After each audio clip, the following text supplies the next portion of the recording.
mayam punamak bahan bada khurumjari mayam good morning mayam agi ngasi gi blog se ko akoi gi manakta live puja la lebako handakti kaino ko april thada ala badu buna do ka khore do koi chaitra puja haibra kaino ado ai khuram chalu gain thoni ko janupi ga iga ado janupi su moi adum tharo waina ne moi kumari gi oi bagi ra kaino kang teng hak tang gi ra kaino ado ai horen yora kanda mo dum yang halage ko mayam ai loisan na budi sumai sum loire to janupi se loisan la hai to ro ma cha Hai. lai ju to jalu ga Lai dây từ giờ luôn kìa. do mayam ai tho ge ko chalo nusa marak ta jang lau je nusa sa bana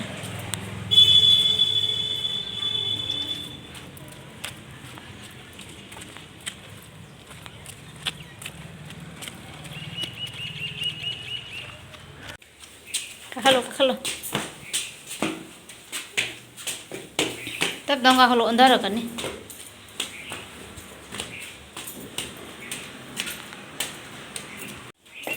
andar kan ni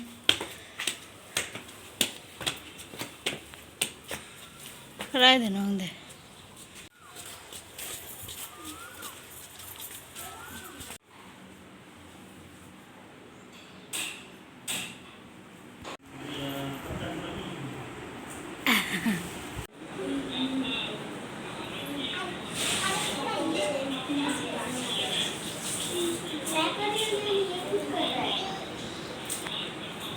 photo लिया था तुम्हें Honda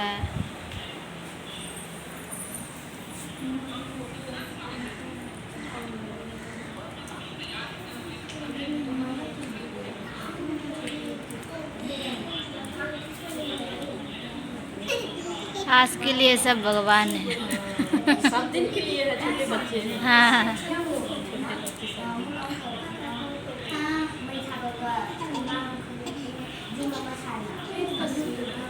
smell आ रहा है क्या smell वो इधर जो जला रहा है हाँ वो है यहाँ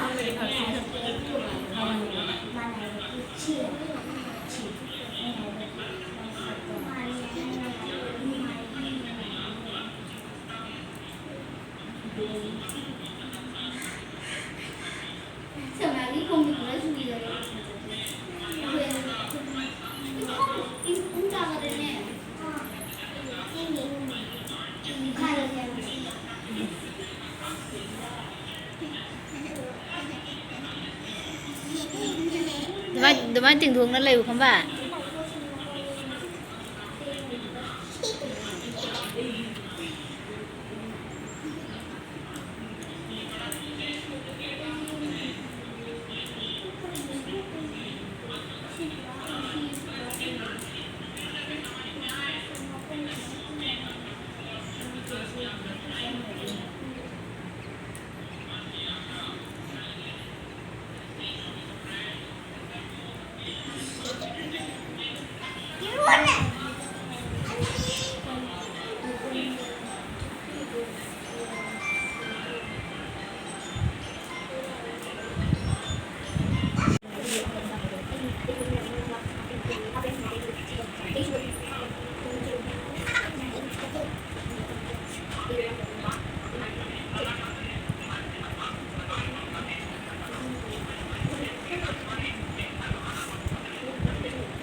này rồi có chừng nè ha hay á tu rồi nó hai lần này này hay trên tu rồi hay cái tu tại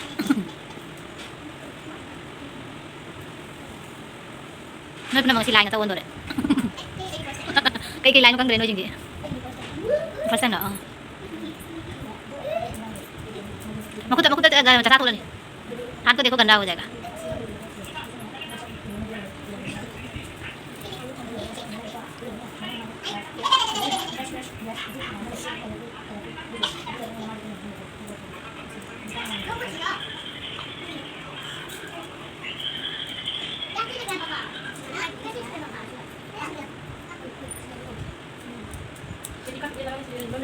मतलब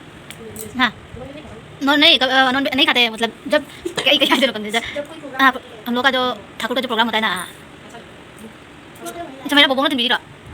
पापा ना माँ जहाँ ही नहीं पापा से oh pasal benar ngasih lagi bodoh ada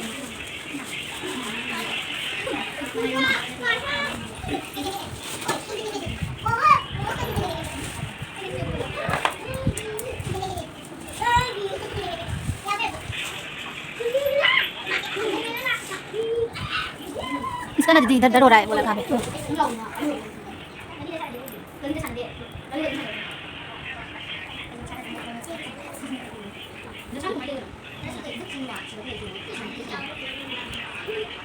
कल साइकिल से गिर गई थी बोला है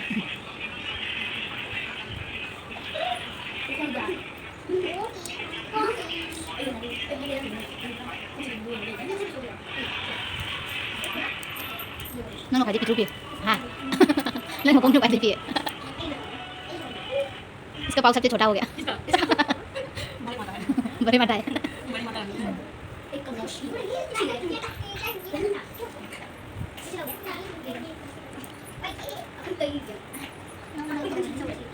mana nak banyak nak mana tu belai ni nak ada nak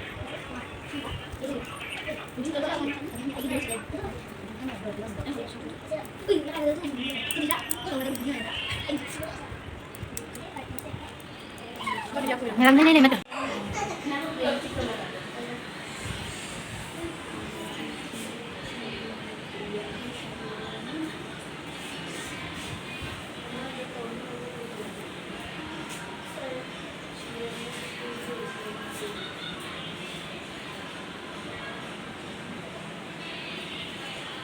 Camelai candon yang siwa na ngasih deh.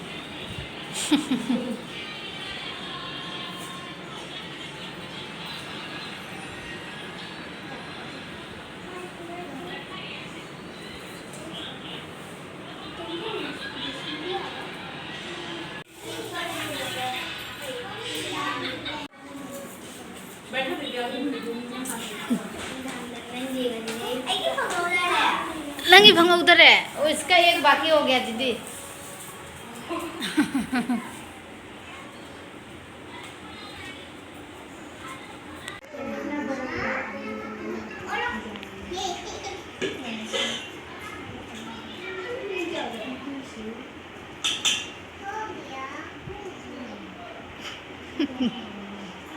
हो गया कहीं नंग चांग हम दो वो कहीं फोन पनीर रा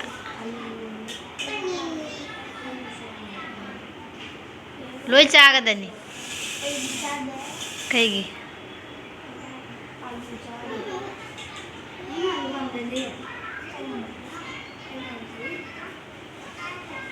मैं ngasi इंजांग जे हावरा न जेंगो चारागा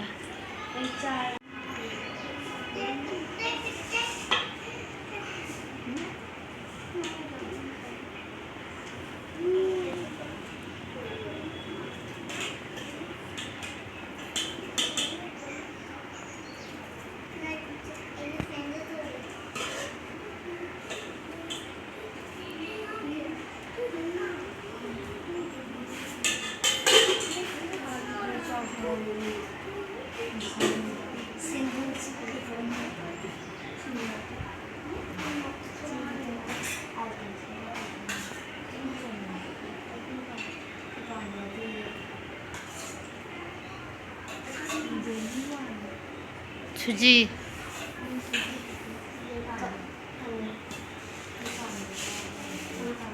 cây ken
आंटी तो जो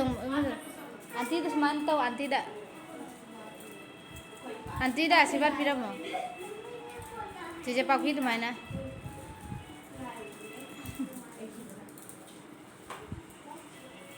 लोरेको मैम मसीगी ब्लॉग से मतंग सिदा सुम मोई पूजा से मचा ओइना दम पिक तक न तौबनिको दो मैम मतंग ब्लॉग तम थेंगनसिको मैम बाय बाय।